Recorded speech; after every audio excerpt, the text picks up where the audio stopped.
জন্মাষ্টমীর পরের দিনই নন্দ উৎসব। এই দিন কিছু বিশেষ রীতিনীতি পালন করুন এবং সেগুলির মাধ্যমে আপনার জীবনে সৌভাগ্য এবং অর্থ বর্ষিত করুন।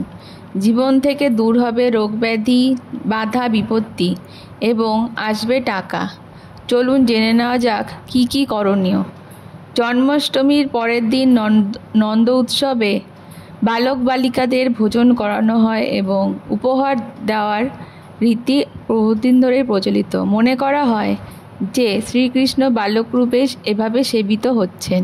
নন্দ উৎসবের দিন সন্ধ্যাবেলায় তুলসী তলায় প্রদীপ প্রজ্বলন করতে একদম ভুলবেন না।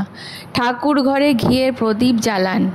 এছাড়া জন্মাষ্টমীর মতোই নন্দ উৎসবের দিনে তালের বড়া, তালের মালপোয়া, তাল ক্ষীর জাতীয় বিভিন্ন মিষ্টি জাতীয় দ্রব্য প্রসাদে নৈবেদ্য হিসেবে শ্রীকৃষ্ণের পায়ে সাজিয়ে দিন এবং সাথে কিছু তুলসী পাতা দিন।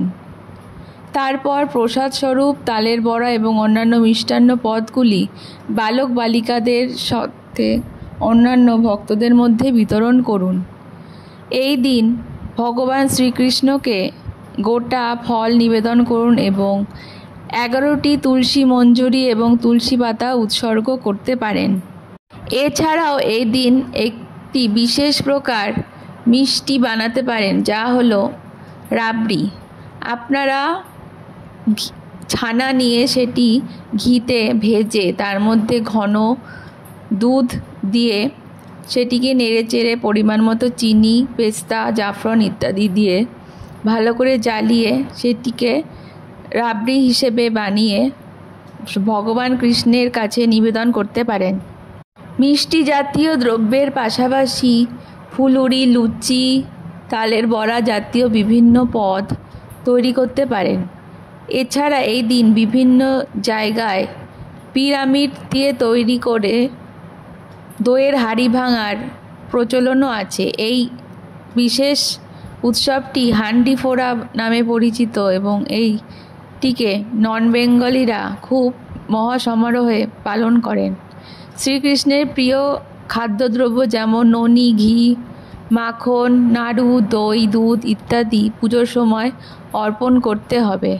উৎসব পালনের জন্য আপনারা আপনাদের বাড়ির ঠাকুরঘরটিকে খুব সুন্দর করে সাজিয়ে নেবেন। উত্তরপ্রদেশের মথুরা ও বৃন্দাবনে এই দিনটিকে মহা সমারোহে পালন করা হয়। এই দিন ভগবান কৃষ্ণকে 56 রকমের ভোগ নিবেদন করলে খুবই শুভ বলে মনে করা হয়। নন্দ উৎসবের দিন সকালবেলা ছোট্ট গোপালকে মাথায় করে নিয়ে সবাই রাস্তায় বেরিয়ে পড়েন। আর সেই কৃষ্ণের রূপ হলো ছোট্ট শিশুর মতো এবং যার মাথায় রয়েছে সাপের ফনা, যা ছোট্ট শিশুকে ঝড় বৃষ্টির হাত থেকে রক্ষা করে। এমন একটি মূর্তি নিয়ে সকলে মিলে নন্দ উৎসবে মেতে ওঠেন।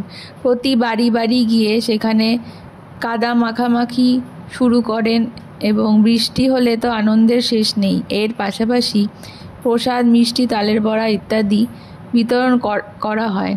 এই সময় খোল, করতাল, বাজনা এবং নন্দ উৎসবের গান গাইতে গাইতে এই দিন ভক্তরা বিভিন্ন বাড়ি বাড়ি ঘুরে বাঙালিদের হিন্দু আচার পালন করেন।